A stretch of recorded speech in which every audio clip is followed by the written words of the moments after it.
Hey everyone, and welcome out to episode 93 of a Nerd Named Mark podcast. Boom, there's my little logo. Boom. Uh, I had to take a break. Um, so for those of you who follow on social media, if you've been here for a while, even if you were watching me when I streamed on Mixer, when I transitioned over to Twitch or any social media, you know that we have a cat named Sunny. I call him, Bubsy, a lot of nicknames. He's been on streams with me. He's been in videos. Back in September, he was diagnosed with stomach cancer, and we were told 2 to 4 weeks. Sadly, declining health. He wasn't in pain at all through the whole time, but declining health, weight loss, just it was 100% time we had to have him put to sleep on Monday.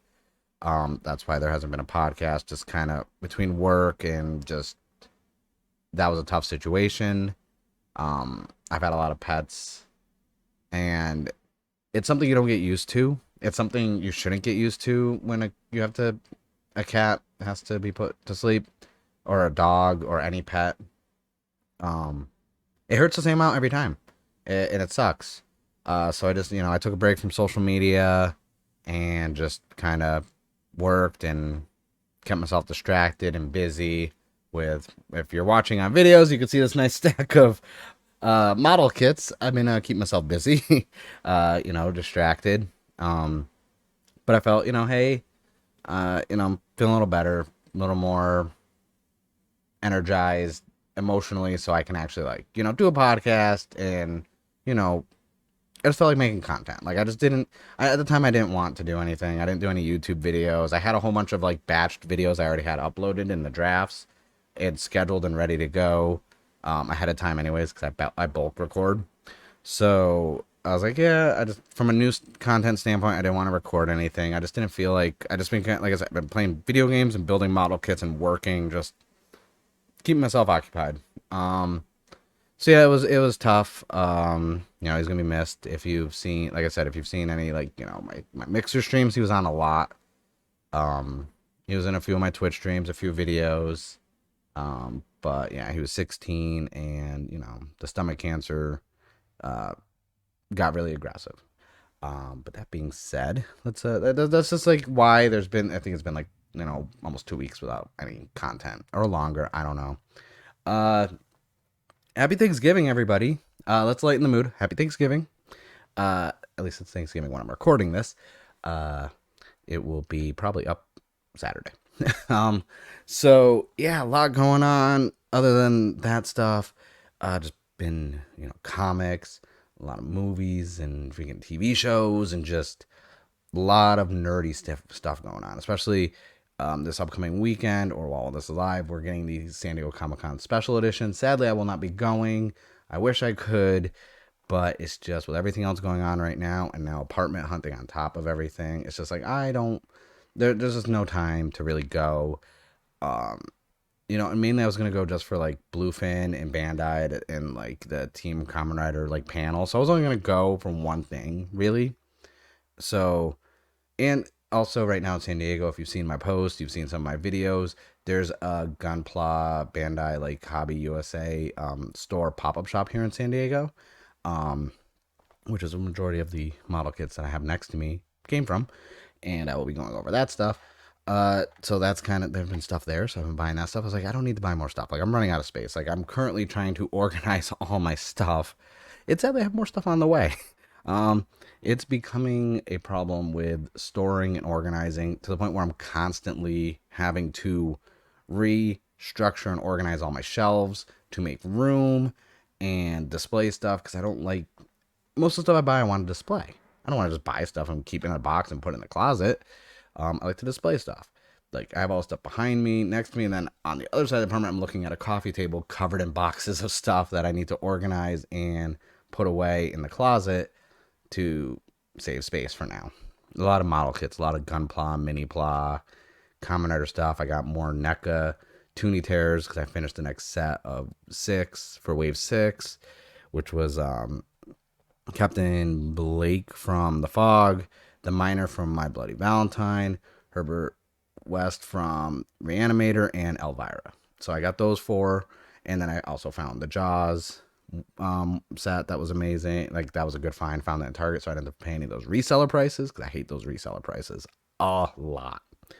So just a lot of purchases, and I'm just like, man, there comes a time when you have so much stuff in your collection that you're just like, what should I do? Should I stop collecting? Should I like put a pin in it? But like, I like all this stuff. I don't want to have to like. It's not a FOMO situation, honestly. And because I was talking to a friend of mine, and I was like, I don't think it's fear of missing out. I don't think it's FOMO, because it's more or less, I want it now. I'll still want it later on. Just if I wait later on, I'm gonna have to pay those reseller prices, and that's not happening. So, picked up those, picked up all these. So let's just jump right in before we go into video games. Let's go over all the collectibles and goodies I've bought. And for those of you who are listening, don't worry. I'm not going to be like, look at this. I'm going to tell you exactly what I got. So from the Nano Block standpoint, I got myself Mewtwo. I got a few other ones, but I already built them, and they're in the packages, like not the actual boxes. So since the last time I talked about it, I got Eevee, Mewtwo, Pikachu. Who else we got? Gyarados. I got a whole set. Except it's on its way. I didn't get number 1 because it wasn't a part of the set. I got the Dragon Ball Z ones, so I ended up getting Piccolo and Master Roshi.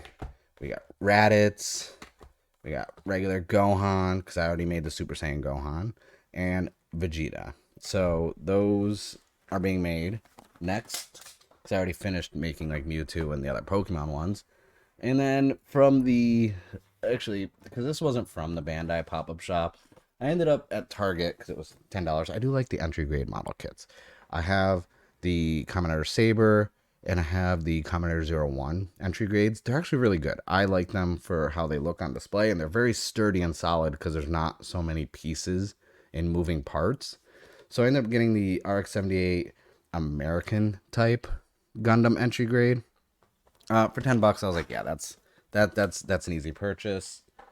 I do like the entry grade stuff, and even though most of the stuff I'm getting now from a Gundam related standpoint is the G frames, I decided, I really want that entry grade. I still have some of the Blood Orphan 1/144ths I have to make, which I'll chip away at.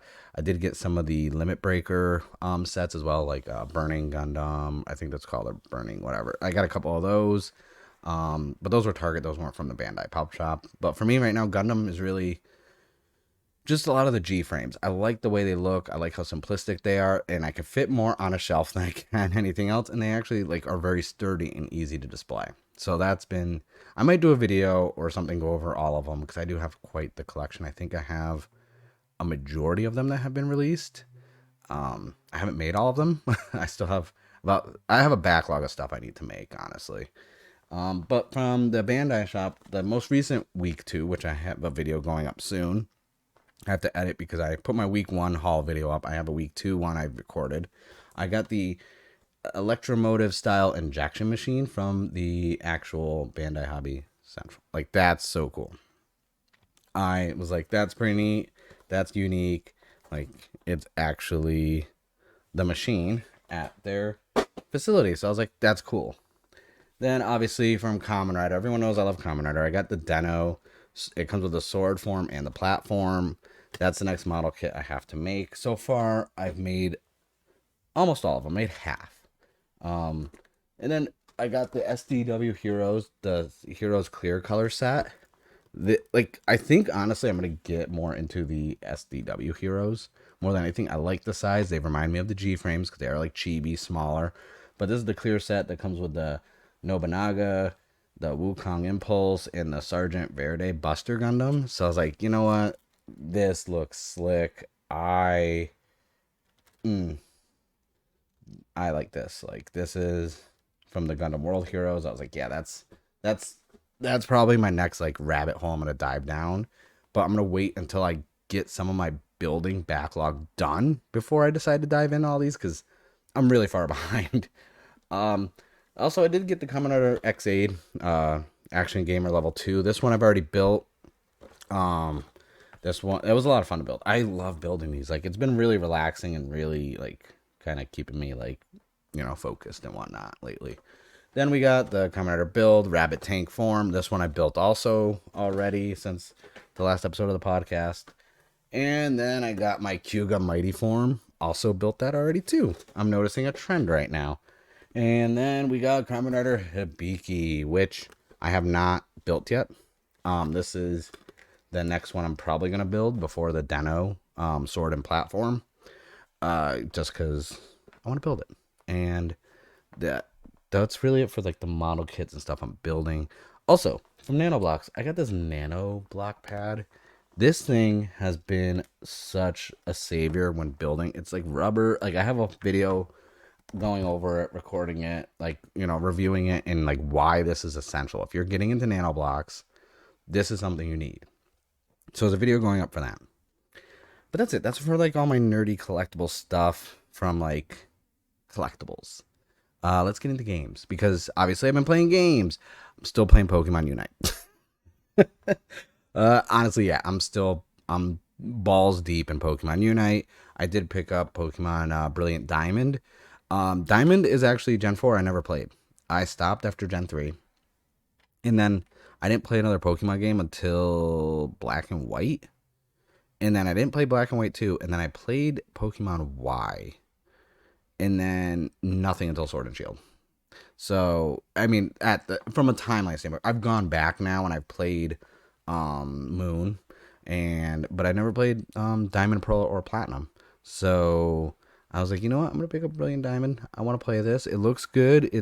I think like 4 gyms in. Just trying to do Pokédex and enjoying that. But that's been a lot of my time, is just between Diamond and Unite. I'm playing the Halo Infinite multiplayer on Xbox because that's on there, and Forza Horizon 5, which is so beautiful, such a good game, one of my favorite racing games I've ever played. I loved Horizon 4, but 5 is just so good. Like, I've put a lot of time in that. I've been playing that a lot, honestly. And then another thing I plan on playing, if you've seen any of my Twitch streams in the past, especially during the pandemic and quarantine, I played a lot of Dragon Ball Z Kakarot. And I mainly streamed a lot of the card game after playing all the DLC. So I finally, because I got a sale, because they started all the Black Friday sales like really early, I got Dragon Ball Z Kakarot, a new Power, plus the new Power Awakens set for the Switch, because I love that game so much. And I had it on Steam with all the DLC. I have it on Xbox. Now I have it on the Switch. This is actually one of my favorite Dragon Ball Z games, besides like the Budokai games. And then there was like a weird RPG that came out on, I think, the Game Boy. But yeah, I'm excited to actually jump in and dive into that. I'm gonna hold off because I want to finish, you know, uh everything else I'm playing. And then so this was on sale. This was not a Black Friday sale. This was just a clearance sale. I'm a big horror film buff, as everyone knows. The whole entire month of October I talked about horror movies, but also in general. And Night of the Living Dead is one of my favorite things. And I found the 50th Anniversary Collector's Edition Ultimate Fan Box Set at FYE. Now, the price tag says $129.99. I got this on sale for $19.99, $20. And so this one comes with a lot of stuff. Comes with a limited edition graphic novel, 2-disc Blu-ray box set with special features, 8 collector's edition lobby cards, 113 by 18.5 poster, and a 4x8 commemorative ticket. I love Night of the Living Dead. This is actually like one of my favorite ones. So, and I've always saw it there, and I always saw it, and it was never on sale, and I was like, I would pay $130, but I could never just pull the trigger on getting it. But when I saw the $20 price tag, couldn't say no. I had to get it. It was a necessity, and now it's in my collection. And yeah. Also, comic books. I haven't really done any comic book stuff, and I bought some comics. I was a little bit behind. I've drastically realized I've modified my subscription list for my local comic book store. Now, a subscription list, for those who haven't listened to any of the episodes where I went over what it was, I did do a deep dive about like subscription lists, why it's important, why you should do it. I've been modifying my pull list because uh I'm doing more trades now. I'm getting more trade paperbacks. And so I'm like not getting as much from the standpoint of actual individual issues. I'm running out of space, to be honest with you. Like I have oof, just in the last couple of years, I think I've filled almost a dozen plus um short boxes, because I buy short boxes. I don't really like long boxes.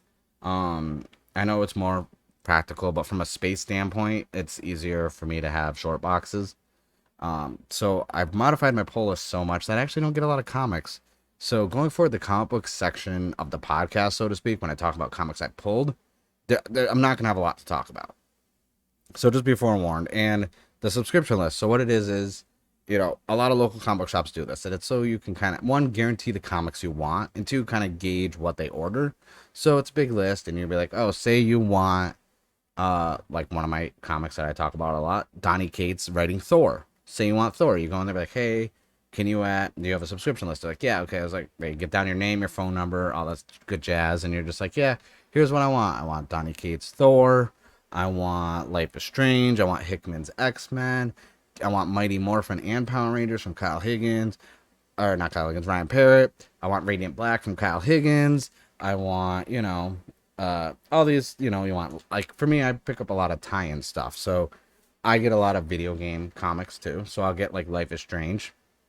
For all there, I was getting, like, God of War. It was only a three arc issue, but I did get the Division one they did. I'll get, Life is Strange comics because they're really good.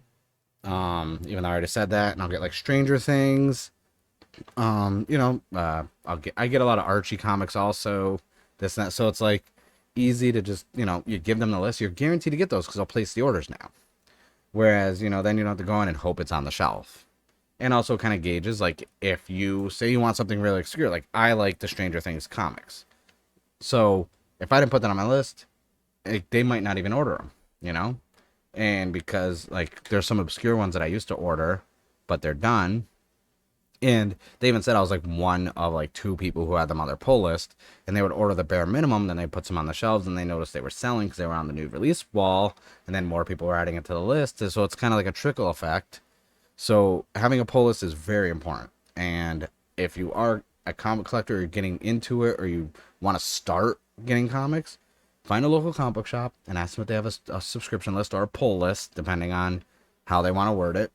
And, figure out what you want. Like, right now my pull list really is like Miles Morales, Spider-Man, Thor, Radiant Black, Power Rangers, Stranger Things, Archie, anything Archie, um, Green Lantern. But I might stop because I haven't really been too impressed with Green Lantern lately. But then I cut a lot of stuff out because I'm just gonna wait for trades. Like Hickman left X-Men, so I was like, well, if it's continuing a story with a different writer, I'm gonna wait till the trade comes out, because what if I don't like it, and also saving space. And especially with like I'm gonna start retooling and rebooting a lot of comics again. I don't know why. I'll get into it in a moment when I talk about my comics, because someone else just got a new #1 with a new writer, and I'm excited for it. So, yeah, that's enough about the pull list. Let's talk about the comics. They're not boarded and bagged yet because I just got them yesterday and I haven't had time. So, first off, I got Life is Strange, Settling Dust, #2. The Life is Strange comics have been so good with expanding on the story of the first Life is Strange and Before the Storm, because it still follows those characters. It's just such a good, like, series. Like, if you love those games or like those games, check out the comics. They're from Titan Comics. They're really good. I think I'm one of like 2 or 3 people that have it on their pull list at my comic shop. And every time a new one comes out, I'm like, oh, I can't wait to read it. And I also go back and read the issue before it, because they've been doing them in like stacks of 4. So 1 through 4 is a story arc, and then they're like, okay, or 1 through 5, even sometimes the 5th one. Then they're like, there's nothing for months. Then they're like, hey, no, #1's back. 1, 2, 3, 4. All right, break. Oh, here's another 1, 2, 3, 4. And it's like they keep expanding on the story. It's so good. I might do a whole video or episode just going over the Life is Strange comics, because they're wonderful. Like, I cannot praise them enough. Emma Vicelli is writing the Settling Dust, doing a great job. Great job. Next up, Miles Morales Spider-Man, number 32, post Clone Wars. Miles Morales Spider-Man is, I love the new suit too, by the way. New suit, new freaking suit. I'm digging. Like, I cannot wait for Miles Morales to get like the live action Spider-Man treatment, because like the story, like, I'm a huge Spider-Man fan, have been my whole life. That's what got me into comics, was Spider-Man, X-Men, and Green Lantern, oddly enough. And just I was getting kind of burnt out on, like, Spider-Man kind of kept going the same over and over again. But man, something about the Miles Morales Spider-Man and the story and the character, I mean, like, it's so like, there's depth. And I'm not saying Peter Parker didn't have any depth to the character, but it's just, this is refreshing, and I am all for Miles Morales Spider-Man. If you haven't read it, I mean, the 32 issues in, you can get some trades. I strongly suggest jumping, especially Clone Saga. Clone Saga was pretty good. But yeah, definitely check out Miles Morales Spider-Man. And then next up, of course, it wouldn't be a comic book call without Power Rangers. So I got Mighty Morphin number 13, the start of the Altarian War.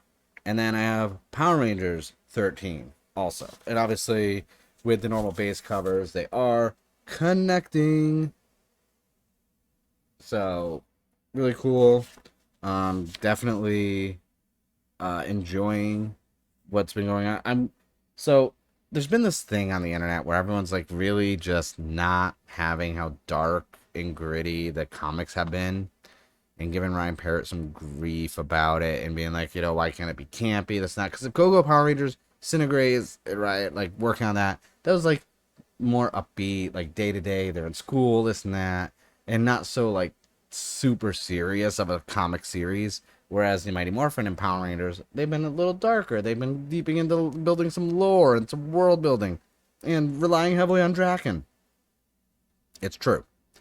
But they're not bad, okay? I'm enjoying it for what it is. I think it's good writing, a good story, but eventually they're going to have to go back to some sort of normality of just, like, day-to-day life. It can't always be, like, end of the world type situations, But I'm still enjoying Power Rangers, still pulling them, obviously.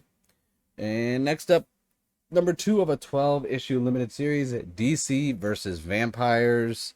This is actually kind of catching me off guard with how, like, entertaining it is, because I don't like vampires. Like, I really don't.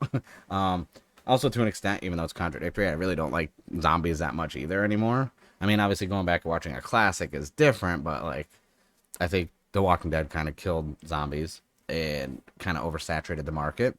Vampires are the same way, but DC versus Vampires, interesting. I haven't read the second issue yet.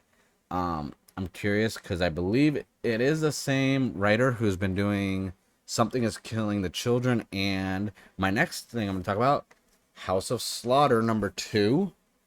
It's still within, from the world of Something is Killing the Children. I'm so shocked with how good that series came out so far. Like, Something is Killing the Children and House of Slaughter is such a good, like, hit from Boom Studios. Like, I'm kind of glad I got in when, like, the first issue dropped, because I buy a lot of Boom Studio comics, and, like, I've said the story before, comic book shop manager was like, hey, I set this aside, I know you get a lot of Boom Studio stuff, it's new, it's called Something is Killing the Children, you might check it out, you might like it. I'm like, okay, cool. Got the first issue, I was like, oh, this is good. Add that to my subscription list. See, this is why the subscription list helps out. Like, and I do get a lot of variants, so, like, sometimes they'll hold multiple of an issue and let me pick a cover, or I can get all of them, which is what I did with Power Rangers for a long time. But yeah, for Something is Killing the Children, I was like, okay, let me get base cover, and let me get cover A, cover B, or cover A and cover C.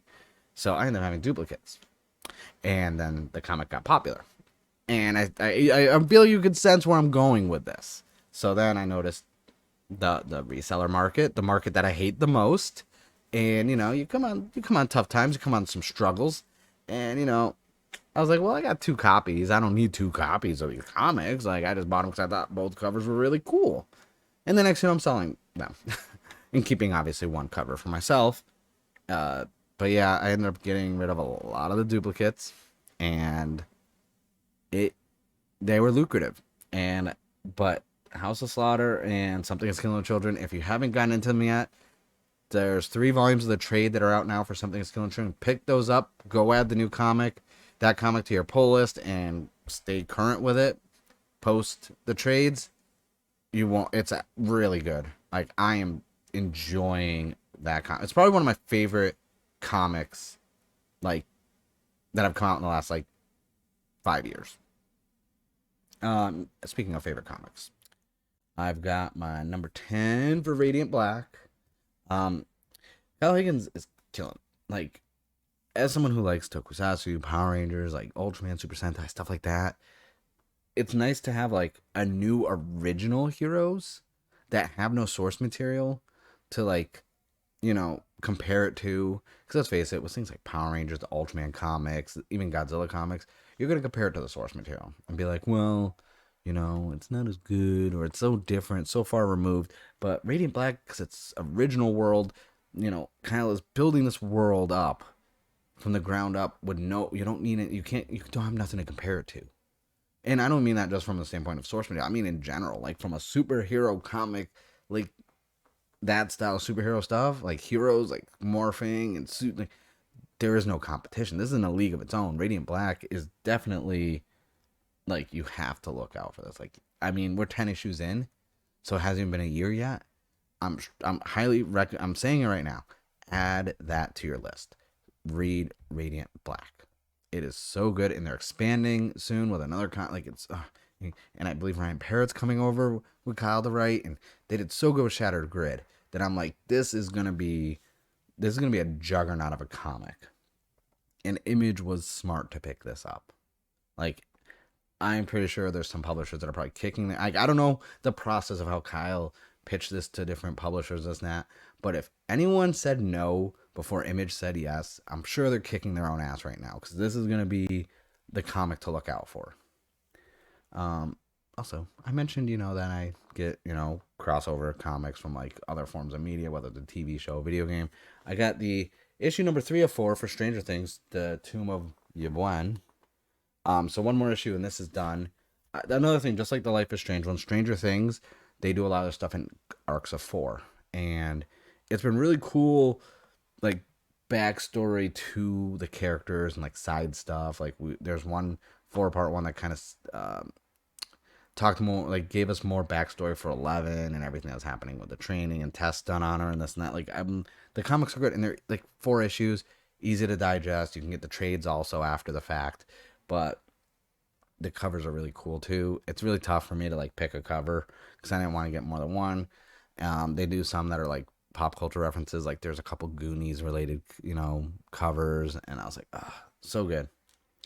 Now, Donny Cates Thor, number 19. I heard that Donny Cates is going to be leaving Thor soon, apparently. I don't know if it was confirmed. That's just what I was told at my comic book shop when we were discussing it. This Thor run for the last little bit over a year and a half, post War of the Realms, has been phenomenal. Phenomenal. I'm not even going to spoil it, but at one point, Thor was a herald of Galactus, okay? I mean, that's just crazy.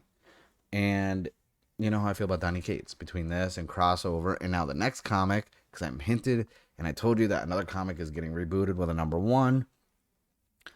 Hulk number 1, and Donny Cates is writing it. And I'm like, are you freaking kidding me? Like, from a Marvel standpoint, if you keep having like Hickman and Cates just writing Marvel stuff, like, it's gonna be good. Like, everything from House of X, Powers of X, and then X-Men, and everything from War of the Realms and Thor. It's like those two are just like, Thor and X-Men were like my top Marvel picks, besides obviously Miles Morales Spider-Man, but I'm biased. But those caught me off guard because I'd never pulled Hulk comics before, and I never cared to read Thor until War of the Realms, and then it was just so damn good. Same with X-Men. I've been adamant saying that I have not cared about X-Men for the better part of 20 years. I mean, I'll get like House of M, stuff like that, Avengers versus X-Men, but that's not just X-Men. That's not X-Men on its own. And House and Powers of X made me care about X-Men, and Hickman writing X-Men. I was like, oh, that's so good. So good. And yeah, so now that, and now I'm like, oh, I never really pulled Hulk comics either. Now I'm going to pull Hulk comics. Well, depending on if the first issue is good. I haven't read it yet. Just picked it up yesterday. But, I mean, it's Donny Cates, so I'm sure it's going to be good. And yeah, that's it for comics, obviously. I've gotten some other mangas and stuff, too. They're already on display, and I forgot which ones. And I've got some more Blu-rays. I got Gridman and a few more Ultraman stuff. I got a few more figures, too, that are already on display that, I don't really want to be like, hey, let me take them down and talk about them. But yeah, that's really it for comics. It's been, and I'm going to be seeing Resident Evil, Welcome to Raccoon City. So that is going to be a review episode that I will be doing for the Nerd Name Mark Reviews podcast RSS feed. For those of you who are watching on YouTube, or if you're listening, the YouTube channel is still, a lot of people are subscribing. I appreciate it. Like I said, things were going on in life, lack of content coming up. I know I'm behind on my Digimon Ghost Game reviews videos. I'm behind on the Chucky TV series reviews. I think there's only one episode left. I think episode 7 just aired like yesterday, and I think it's only 8 episodes long. So I think next week is the finale. So I got to catch up on that. I think I only reviewed like 3 episodes, and I watched all of them. I just got to rewatch. I just haven't had time to record them. So I'm going to be catching up on a lot of content over the weekend and into next week. Just because I'm behind. I'm even behind on my Kamen Rider videos and some other, it's just, life sometimes gets in the way, and, you got to kind of sometimes take a step back and just recharge and get your mind right and, prepare to, put out the quality content you want to. And I didn't want to, put out content that I wasn't going to be happy with, especially a podcast. You're going to listen to this. You don't want to hear me like sniffling and sounding deflated. You want to hear me actually be excited to talk about things. And I am excited. Like, I have a lot of model kits to make. I have comics to read. I got to organize more shit. We got Resident Evil. I got to see, we're going to see Resident Evil, Welcome to Raccoon City, because I'm a huge Resident Evil fan. Then we got to see Ghostbusters Afterlife still. Can't wait, because Ghostbusters, and there's a lot of stuff. I mean, we got the Spider-Man trailer, so Spider-Man's coming out. In January, we got Morbius. We got freaking Scream 5.